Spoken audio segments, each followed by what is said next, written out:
Good evening, everyone. Hope everybody's doing well this evening. Hope you had a good Sunday afternoon. I know the weather's been slightly different today, but that's all right. So I want to get into Acts chapter 27 this evening, and we're on the road to Rome, and that's actually going to take us through Acts 27 and 28. And if you remember from last week what we covered, the 5 chapters that kind of brought us through Paul in Jerusalem and the Jews and the frustrations that they had with him, all the way through the governors and then even the king there of Judea and the whole surrounding area, Agrippa. So you have dealt with all of those men, and you've now been in prison for a couple of years. And as Paul has appealed to Caesar, that means he has to go to Rome. And so this section of the book of Acts is that journey to Rome. So let's dive in. Paul has been in prison for 2 years now in Caesarea, so he's on the coast, about 70 miles away from Jerusalem. And as the governorship of Judea changes hands from Felix to Festus, these are Roman governors, right? Paul quickly realizes that he's not really going to get any justice from this new governor named Festus. He wants to please the Jews, and the Jews don't like Paul. So Paul realizes what's going on, and he appeals to Caesar.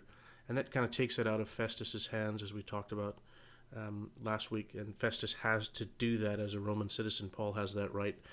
And so it kind of protects Paul. So that means that Paul has to go to Rome. You can't appeal to Caesar and expect the king of the known world to come to you. You have to go to him. And as we said last week, sometimes that meant waiting, 2, 3, 5 years. And we'll see next week for Paul, it was only a couple of years.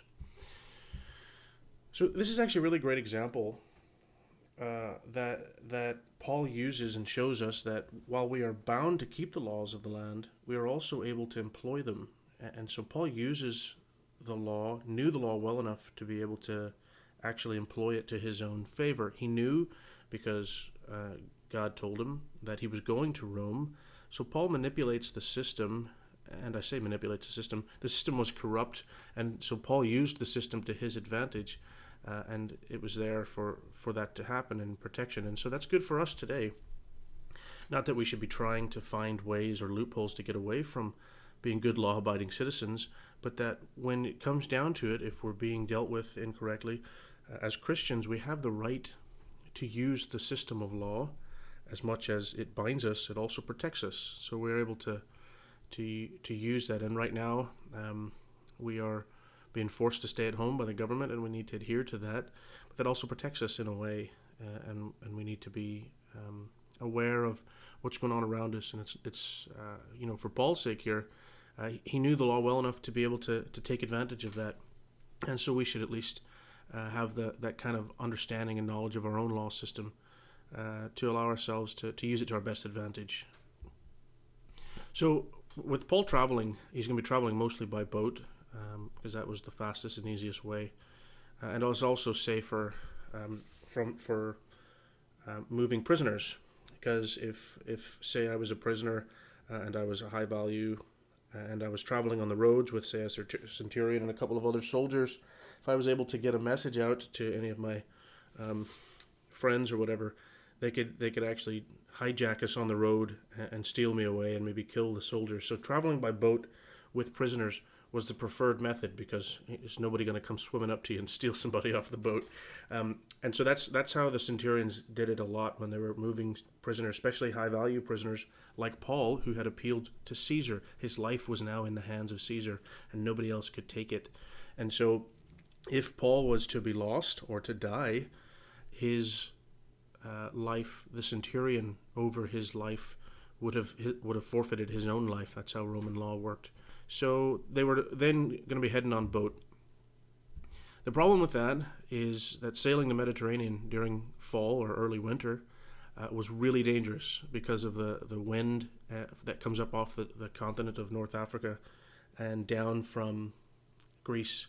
And these winds meet right there in the Adriatic Sea or right across the Mediterranean, and can make sailing almost impossible during late fall and early winter. And all the sailors, even from ancient Greece up to this point, they knew not to travel by boat during that time. The problem was, for Paul, it was already late summer in AD 59 when they left for Rome, and we'll see the path that they took in a minute.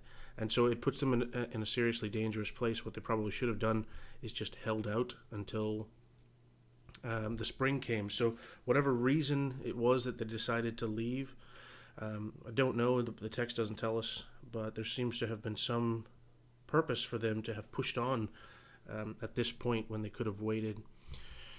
So let's read Acts chapter 27, and we'll read the first 12 verses, and then we can get into a bit more of the text after that.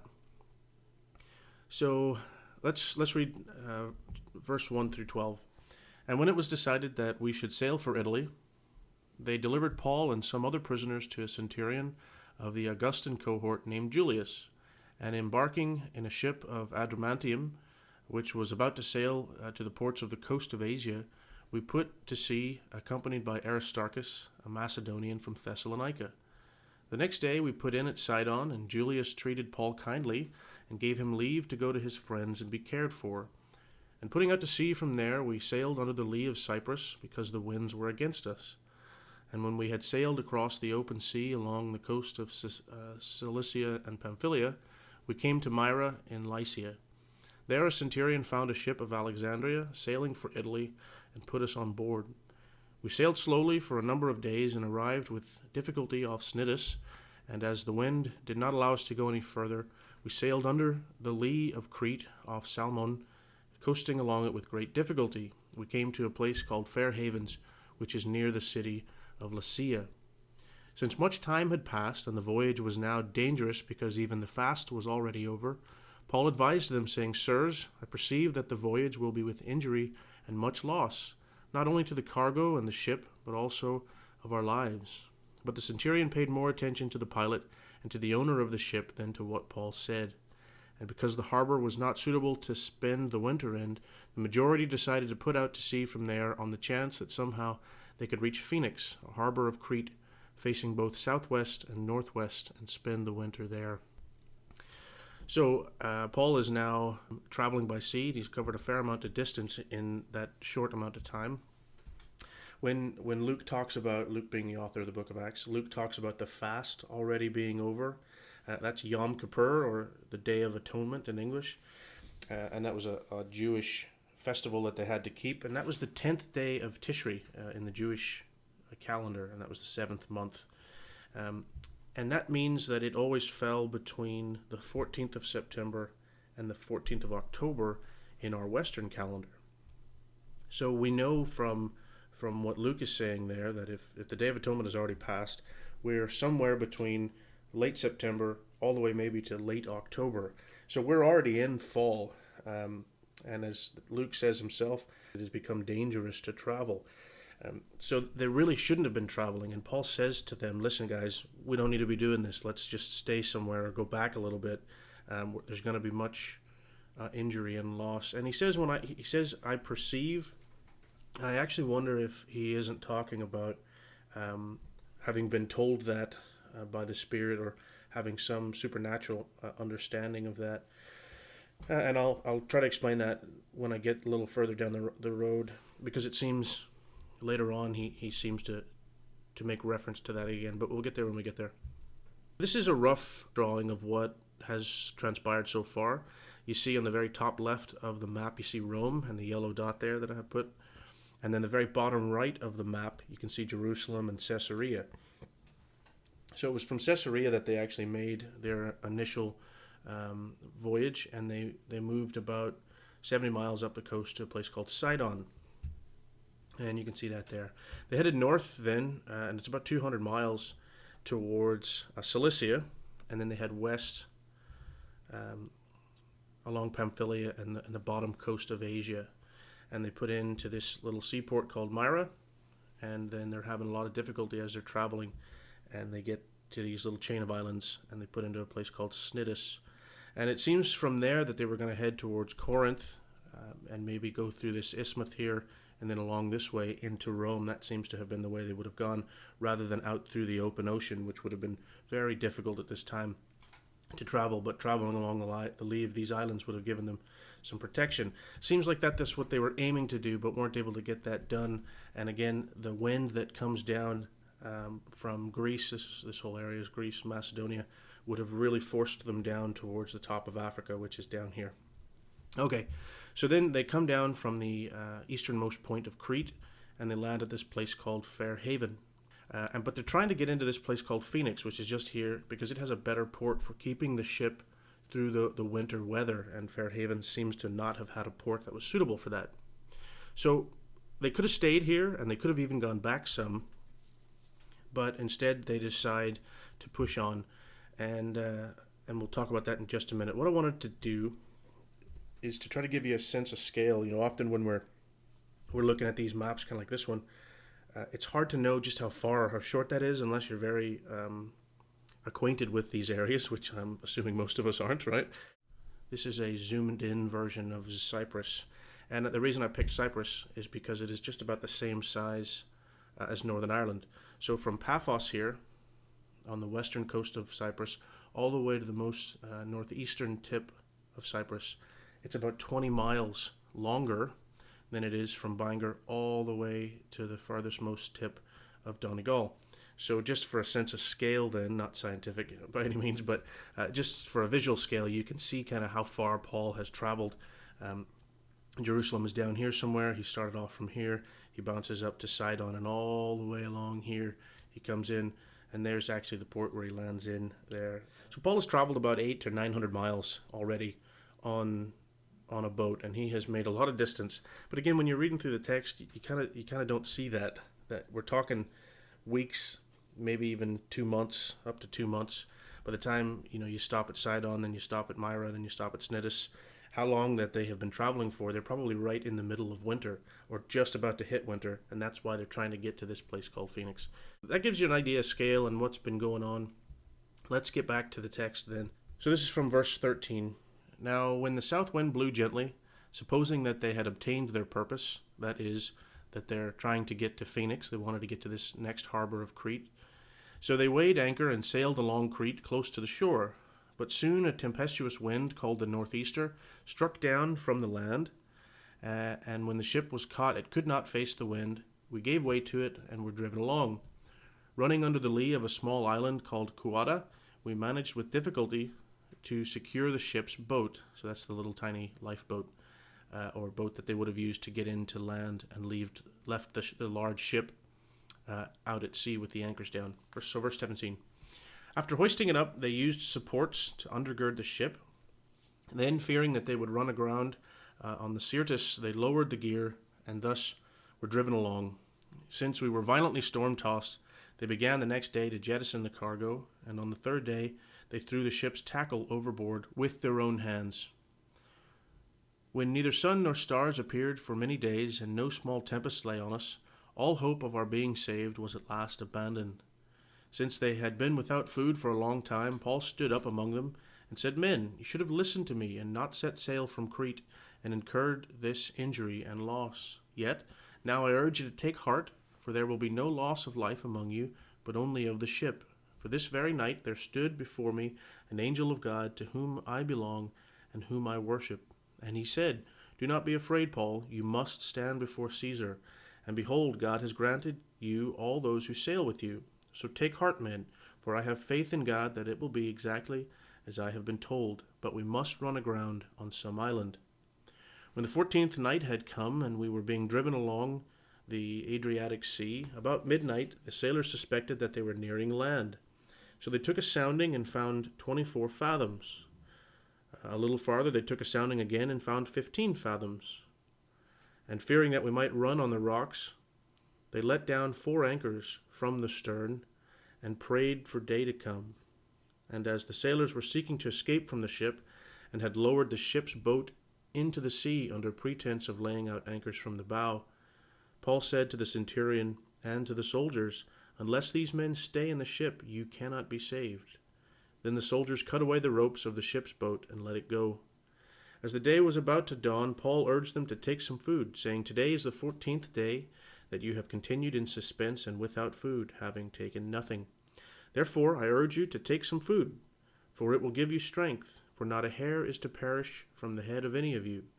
And when he had said these things, he took bread, and giving thanks to God in the presence of all, he broke it and began to eat. And they were all encouraged and ate some food themselves. There were in all 276 persons in the ship, and when they had eaten enough, they lightened the ship, throwing out the wheat into the sea. This is what I was saying earlier about Paul having warned against this, for him to be able to come up and say, listen, I warned you not to do this, but now listen to me. An angel of God has come and told me that we're going to be okay, but we are going to lose the ship. So it seems like this warning that Paul has now, or this divine knowledge, if you will, is the same as the divine knowledge he had earlier, only earlier they didn't listen to Paul. So it's like Paul knew this, like God was saying, or the Spirit had told him, you need to tell the men to not go any further, and they didn't listen to Paul. So that's why I think that there might have been something more to that than Paul's just intuition, though it could have been. It could have simply have been the fact that Paul had traveled extensively over the last decade by boat and land, and he knew that this time of year was not wise at best to be traveling on the Mediterranean. So whether you think that was divine knowledge or Paul's own kind of experience, ultimately it doesn't matter, because as you'll see, they come to realize they need to listen to Paul. So I just wanted to add this point in. We have been homebound for as long as they were trapped in a boat, 14 days, plus having traveled beyond that. I wanted to show you something, and I think it's important to compare verse 24 here in chapter 27 with chapter 23 and verse 11. And the two things that were said in these two verses are said about 2.5 years apart. So let me show you that. This is Acts 23 and verse 11. Paul is still in Jerusalem, and you'll remember the tribune that we talked about in Jerusalem. He has Paul put in prison for a night, and it's during that night that this is said. So Acts 23 and verse 11, the following night the Lord stood by him and said, "Take courage, for as you have testified to the facts about me in Jerusalem, so you must testify also in Rome." You come to Acts chapter 27 and verse 21, and that's 2.5 years later, and this is what it says. Since they had been without food for a long time, Paul stood up among them and said, "Men, you should have listened to me and not set sail from Crete, and incurred this injury and loss. Yet now I urge you to take heart, for there will be no loss of life among you, but only of the ship. For this very night there stood before me an angel of God, to whom I belong and whom I worship. And he said, 'Do not be afraid, Paul. You must stand before Caesar. And behold, God has granted you all those who sail with you. So take heart, men, for I have faith in God that it'll be exactly as I have been told.'" Now I want you to notice in verse 24, and the angel says to Paul, you have to stand before Caesar. And that's exactly what Jesus had said to Paul those 2.5 years earlier.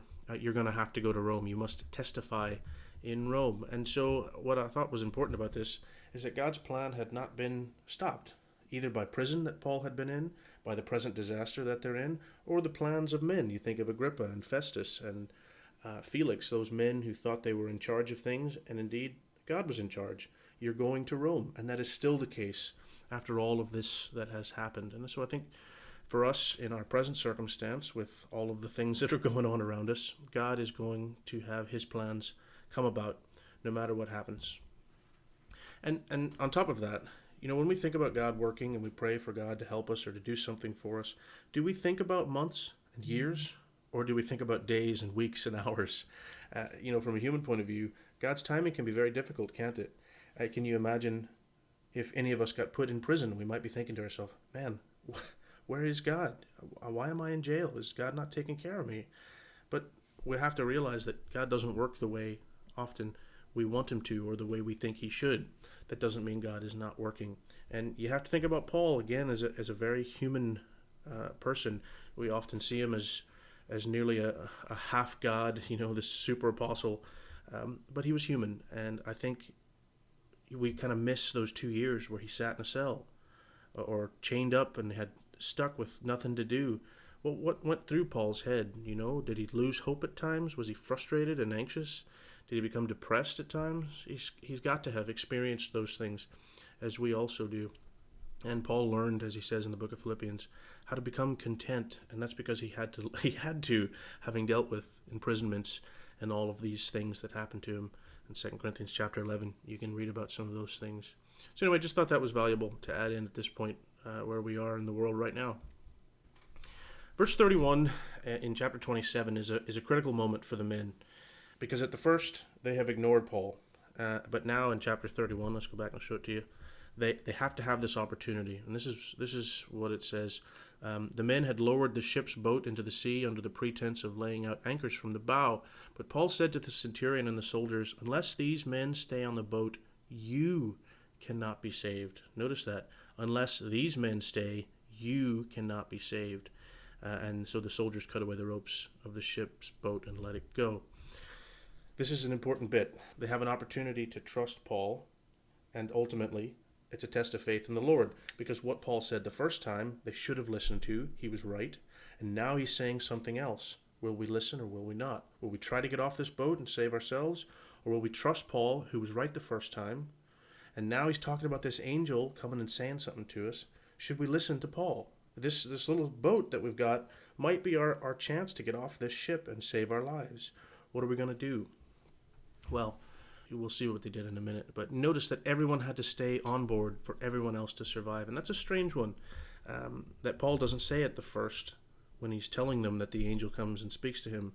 But he comes to say that to them now. Listen, for all of our sake, we need to listen to what the angel said. Don't get off the boat. Stay on the boat and you'll be saved. So an interesting part of the passage. Verse 32, we see that the men respond in faith. They take their knives out or their swords and they cut the boat away. And so believing in God that he was going to save them, as Paul said, required them to let go of every other means of saving themselves. And they do that, which is interesting. And it shows Paul's character and his commitment. And it also shows that he was clearly speaking to these men and interacting with them, because they were fishermen. They knew the sea. They knew their boat and their ship. And for them to cut away their only life raft is not something that should be taken lightly as we read it. I know it is only done in one verse, but this was a critical moment for them. Are we going to cut away our life raft and trust this man who is a prisoner? Are we really going to do that? Well, whatever was something about Paul made them say, yeah, that's what we're going to do.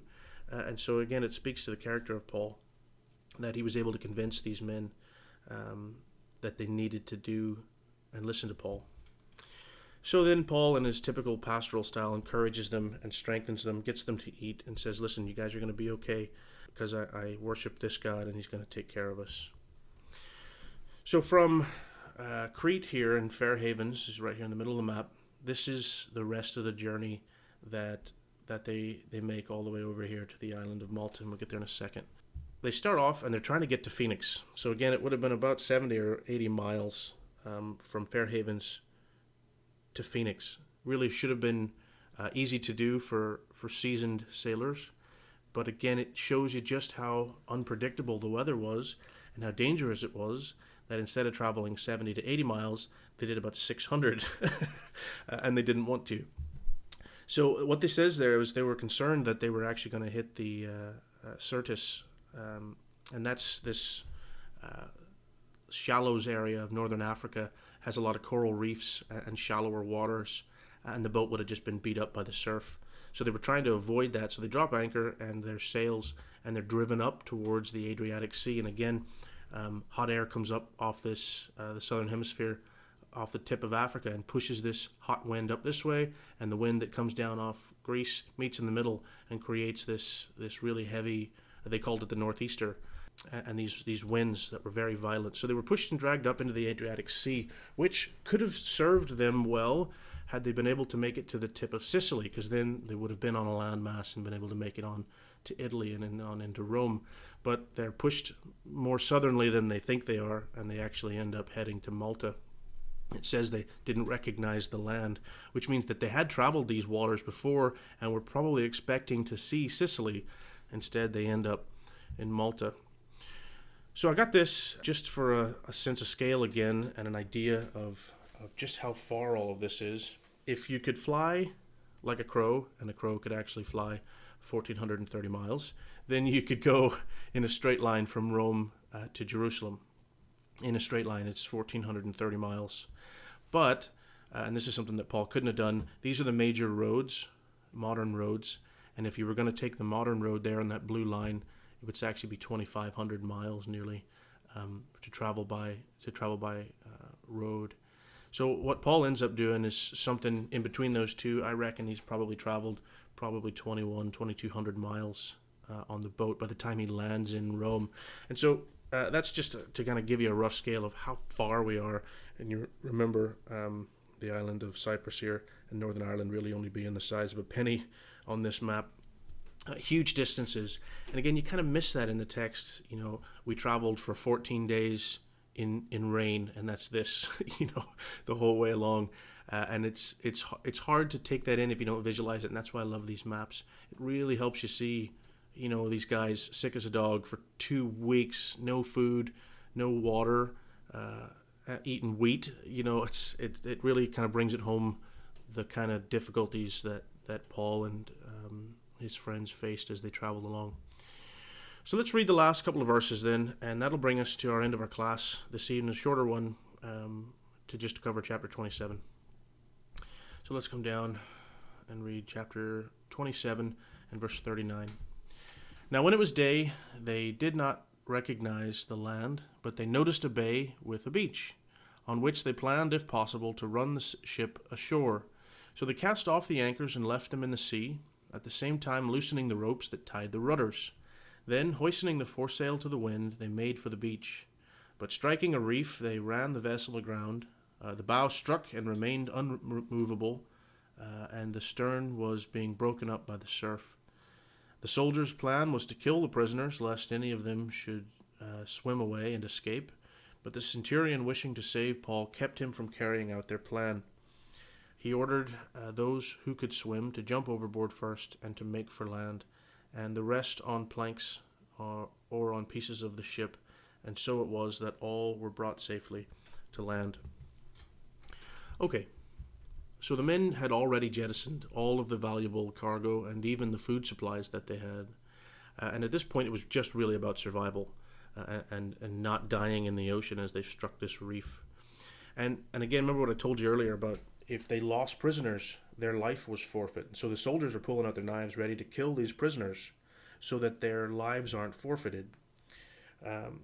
But the centurion, who now at this point clearly trusts Paul enough that he wants to save him, and we have to remember that Paul is a prisoner, so he has had some effect on this centurion, enough that he's willing to risk his own life to keep Paul alive. And I think that's an important point to note. Again, that says something about Paul and his interaction with people, that the centurion was willing to risk his own head, his own neck, for Paul's sake. So everyone survived, and they end up making it onto this little island of Malta, and that includes Luke. And if you haven't noticed, if you read back through again, through chapter 7, you'll notice the passage is full of the word we. And so, for example, and when it was decided that we should sail for Italy, and if you notice here again, but soon a tempestuous wind, verse 14, called the northeaster, struck down from land, and when the ship was caught and could not face the wind, we gave way to it and were driven along, and so on and so on. Even when you get to chapter 28, and when we were brought through, I guess, again, you have we. And who wrote the book of Acts except for Luke, right? So in this whole passage, you don't know that Luke is there, really, unless you're paying attention to the fact that he's there, that he is saying, I was with Paul, and we made it, and we were struck in the sea. And it's an interesting thing about Luke. We know so little about him, yet we know so much about what he did because he was with Paul so often and shipwrecked. And yet you hardly hear a word about the man. And I think it's interesting and admirable of Luke that he writes these accounts with him also almost like a shadow in the background. He was there, but he never mentions himself. He was just kind of there and plotting the course that Paul's life was. So it's interesting. So Paul and Luke and Aristarchus as well are on this shipwreck, and they make it on to the island of Malta. We often say that we can weather any storm in this life as long as God is with us. And this literally happens for Paul and Luke. And for Paul, it wasn't the only time. You see that again in 2 Corinthians chapter 11. 3 times this happens to Paul. So I'm sure Luke was happy to get away from Paul and the shipwrecks and all the things that happened to him. So Paul had a great faith in a great God. And we have faith also in this same God. The same God that brought Paul through what should have been the end of his life. Ended up not a single hair of the head of any of the men that were on the boat were lost because God was with them. And that's the same God that takes care of us. And again, the situation that we're in right now, wondering how things are going to be, if we're going to get sick, if we're going to make it. Worried about the elderly and the young. I'm thinking about Carrie. She's at term, and wondering if everything's just going to be okay. And it can be anxious times and scary, and there can be doubt and wonder. And you think about this account with Paul and even Luke, who was with him, and there doesn't seem to be an ounce of doubt in Paul. He says, I am sure. He says, it'll be exactly as I have been told. And I think that's the takeaway for us from this chapter right now, that God's going to take care of us. We can take heart. We have faith in God, and he's going to take care of us as he has said so. Next week, we're going to bring the book of Acts to a close, and we will finish with chapter 28. I hope that you have enjoyed the book of Acts. I have really, really enjoyed going through it, and I'm sure Dad has as well for the part that he has put into it. And so let us know what you'd like to get into. I have some ideas for our Sunday evening Bible classes, but if you have something that you'd like to study or something that you'd like to do in Sunday evening, please make it known to us, and we would love to consider that and see if we can't even do a couple of miniature series or something. This has taken us 7 or 8 months now to do this through the book of Acts. I think it's been valuable and certainly worthwhile. But if you think of something that you'd like to cover on a Sunday evening, whether it's PowerPoint or just ordinary sermons or lessons or whatever, make sure to let us know. Anyway, I hope you have a great evening, and Lord willing, another good week, and we'll talk to you soon. In seasons of distress and grief, my soul has often found relief, and oft escaped the tempter's snare. By thy return, sweet hour,